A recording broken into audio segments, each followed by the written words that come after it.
Voici l'épisode 6 de notre saga psychanalytique à propos de l'inconscient. Je voudrais aujourd'hui revenir sur une objection qu'on pourrait me faire, qui est que jusqu'à présent, je me base, pour affirmer ce que j'affirme, sur mon expérience de l'inconscient, celle que j'ai obtenue par l'analyse de mes rêves. Donc on pourrait m'objecter, oui mais ça ne vaut que pour vous.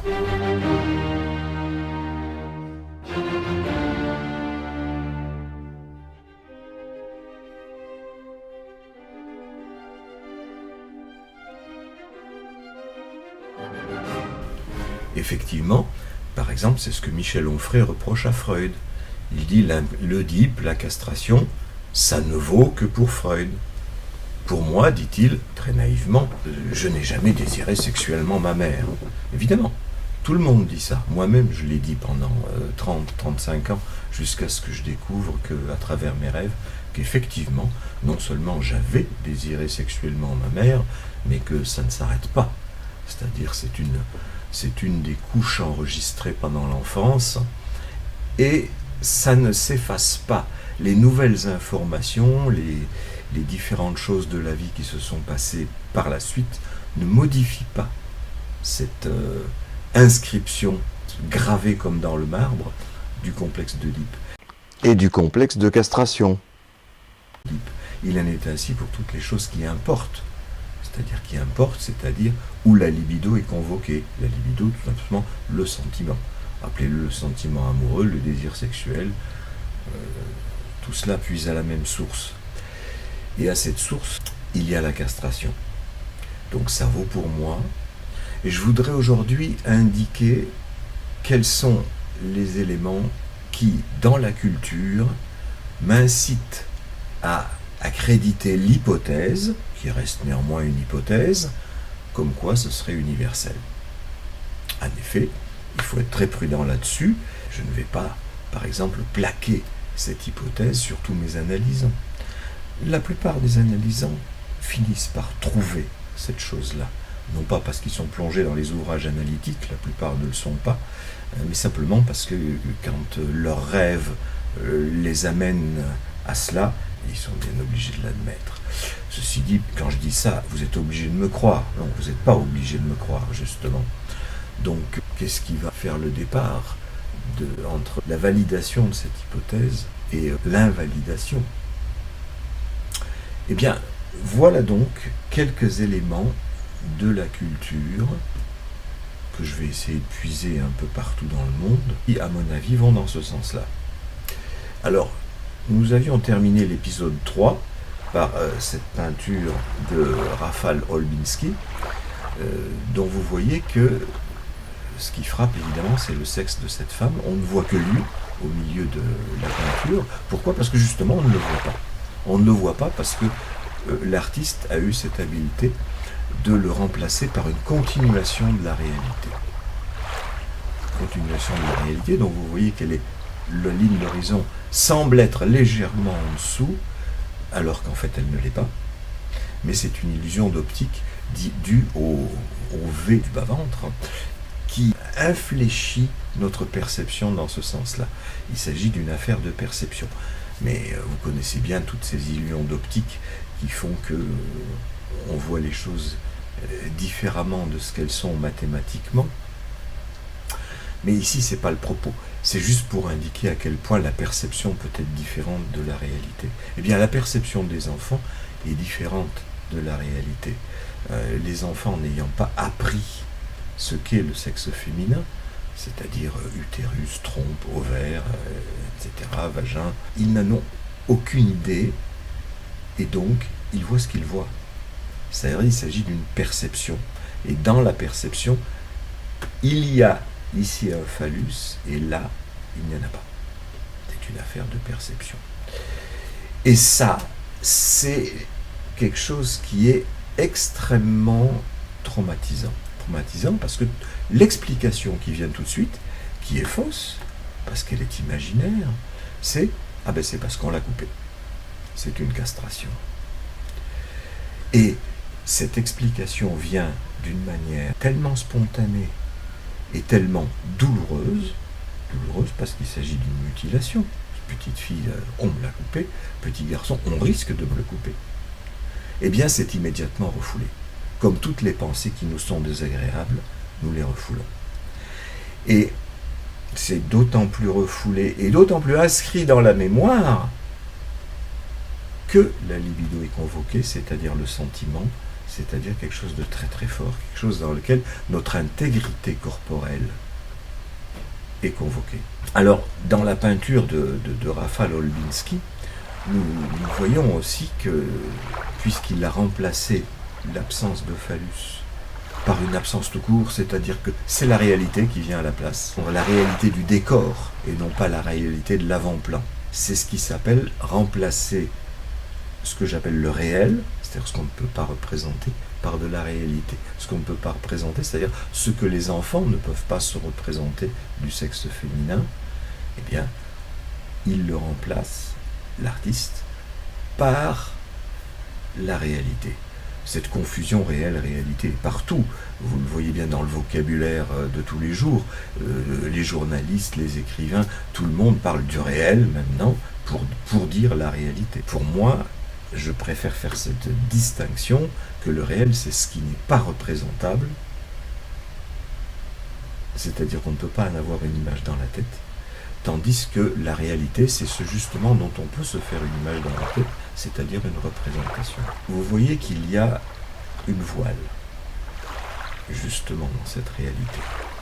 C'est une façon de dire aussi qu'à cet endroit, il ne peut y avoir qu'un voile.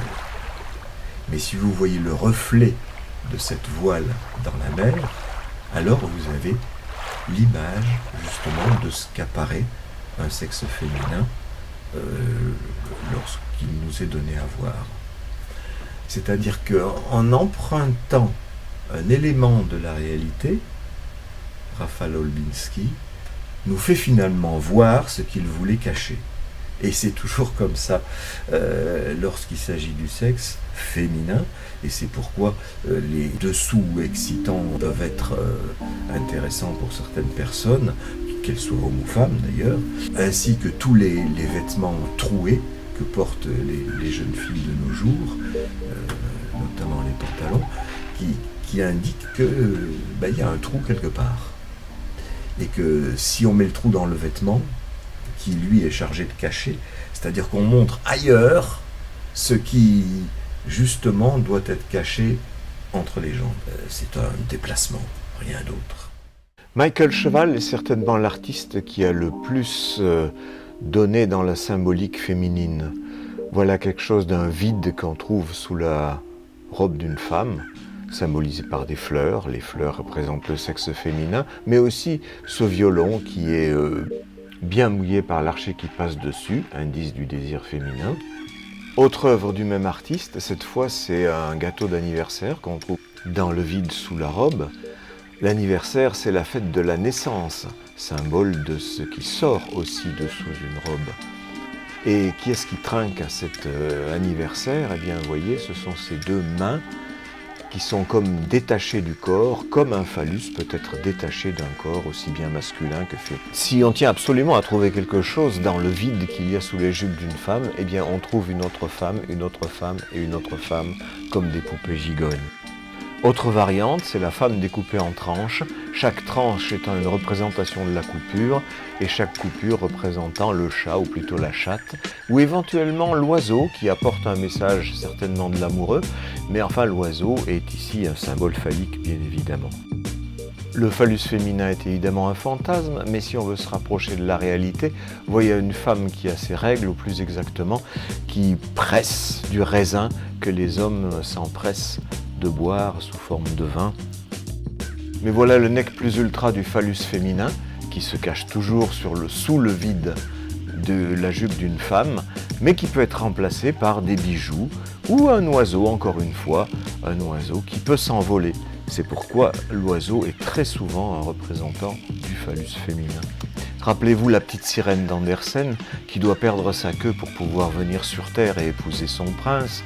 Ce qui se rappelle par le poisson comme phallus féminin, qui rappelle qu'il s'agit du chat également. ou plutôt de la chatte, que ce soit ici ou en Orient, ou d'une manière plus crue, mais il faut aimer les sushis. Alors quand c'est pas le poisson, c'est un oiseau, comme ce corbeau ici, détaché évidemment du corps de la femme, avec le gratte-ciel derrière qui laisse penser au phallus. L'oiseau et la femme, ce sont des thèmes récurrents dans toute la peinture de tous les siècles et de toutes les contrées. Le poisson, parce qu'il n'a pas de membres, il est le membre. Et l'oiseau, il n'a que de petits membres et surtout des grandes ailes qui disent qu'il peut s'envoler. C'est ce qui manifeste la possibilité qu'il soit là ou pas là. S'il y a un vide, s'il y a un manque sous les jupes, c'est qu'il peut y avoir intrusion. Et donc il est bien logique qu'une femme veuille se défendre. Et donc voilà autant de phallus armés qui protègent de l'intrusion. Voilà une autre version avec ce luth arbalète qui peut se transformer éventuellement en kalachnikov. Et tous ces lapins qui, cette fois, remplacent les poissons ou les oiseaux. On se reproduit comme les lapins, c'est bien connu. Ce qui va permettre à la femme de tirer un coup, tel l'Héraclès antique. Poisson-oiseau, c'est le plus fréquent, mais l'inconscient peut jongler avec toutes les représentations, toutes les métamorphoses possibles. Par exemple, la pomme qui rappelle l'aventure d'Adam, l'œuf qui rappelle la fécondation, ou absolument n'importe quoi qui viendrait à la place de ce qu'il manque entre les jambes d'une femme, ce qui est parfaitement représenté en Orient par cette allégorie du yin et du yang, où il y a du masculin dans le féminin et du féminin dans le masculin. On pourra peut-être dire que Michael Cheval est peut-être un artiste particulièrement tordu ou particulièrement branché sur l'inconscient, mais l'Antiquité grecque nous montre suffisamment l'impossible de représenter le sexe féminin. On peut s'en rendre compte en déambulant dans le Louvre, tout simplement. On pourra rétorquer, mais ce sont des représentations d'hermaphrodites, c'est rare, ça existe, c'est vrai, mais c'est rare. Ce sont des représentations de la réalité qui existe de certains hermaphrodites, rarement rencontrés, et non pas la représentation d'un fantasme universel. Et pourtant, moi, je décide de tenir cela pour représentation d'un fantasme universel. Voici un autre exemple que j'ai trouvé dans l'île de Bali, en Indonésie. Cette représentation se rapproche plus d'un fantasme, évidemment. Quant à la Renaissance italienne, elle fourmille d'annonciations comme celle-ci, où la virginité de la Vierge est représentée par cette transparence, dont certains diront qu'elle est de forme utérine, et où on peut y voir aussi quelque chose de parfaitement phallique. Le plus rigolo de cette époque étant quand même Carlo Crivelli, qui ne peut pas s'empêcher de représenter la Vierge accompagnée de concombres et de pommes, dont la signification ne fait guère de doute. Ici, il faut remarquer une habileté supplémentaire du peintre qui fait que le concombre et la pomme ont l'air de dépasser la surface du tableau, exactement comme un phallus dépasse de la surface du ventre d'une femme. Cette œuvre-ci est encore plus intéressante car outre les concombres et les pommes, il y a ce gland du coussin qui dépasse de la toile, le muret représentant le seuil de la toile, et il y a aussi cette mouche qui semble poser sur la toile et qui peut s'envoler, comme un zizi peut s'envoler, comme un oiseau que le Jésus essaie de retenir parce qu'il sait bien qu'il peut s'envoler, ce qui nous remet en mémoire la question de l'ambiguïté entre la réalité et la représentation. La réalité de la peinture qui représente une mouche qui a l'air posée sur la réalité du tableau. Et pourquoi cette jeune femme de Lucas Cranach est-elle en train de tailler un bout de bois, surtout en présence de tous ses enfants, si ce n'est pour nous signifier l'équation enfant égale phallus? On peut bien couper un bout de bâton signifiant la castration féminine, mais on peut aussi directement couper la tête de l'homme, comme c'est le cas dans la légende de Judith et Holoferne, où la femme se récupère un phallus grâce à la castration. À partir du moment où le phallus peut voyager d'un corps à l'autre, pourquoi pas la maternité, où l'homme qui cache son sexe accouche de quoi? D'un oiseau, c'est-à-dire à nouveau d'un phallus. Et ici, nous avons une représentation de la fécondation, où le rat représente le phallus rentrant dans le vagin pour fabriquer le bébé qui y est déjà. Et nous avons ici les velléités de naissance, où c'est un pied qui sort du vagin, le pied représentant, comme d'habitude, le phallus. Si on n'avait pas compris, voilà comment à l'intérieur du ventre de la mère se fabrique le phallus, avec 2 personnes et un oiseau qui peut circuler entre les deux. Mais il ne peut circuler que s'il est coupé de l'un pour aller à l'autre, incluant dans sa forme de phallus le rappel de la castration. La castration est angoissante parce qu'en tant que mutilation, elle nous renvoie à la mort, c'est-à-dire au néant, c'est-à-dire à ce néant qui est un sexe féminin, que l'on voit ici représenté effectivement sous sa forme de tunnel qui doit amener à une nouvelle naissance au paradis, image qui n'est simplement formée que de notre plus ou moins souvenir de notre propre naissance. Bon, tu nous parles bien de l'inconscient là, pas du conscient. On parle des fantasmes inconscients. Ça n'a rien à voir avec la pensée consciente dite politiquement correcte. Bien, mais t'es bien gentil, mais jusqu'à présent, tu nous as montré que des œuvres réalisées par des artistes hommes. Après tout, ce n'est peut-être que des fantasmes masculins. Où est l'universel? Où est le fantasme féminin? C'est une objection qui peut s'entendre. Alors maintenant, voyons un petit peu quelques œuvres réalisées par des artistes femmes. Et commençons par cette œuvre étonnante, double portrait de Frida Kahlo, dans lequel l'une des Frida tient quelque chose qui ressemble à un phallus juste entre ses jambes, et l'autre tient un ciseau avec le sang qui résulte de la castration. Et ici, une chouette femme oiseau polarise les rayons venus de l'astre, et son aspect triangulaire me le fait lire comme le symbolique comme tel.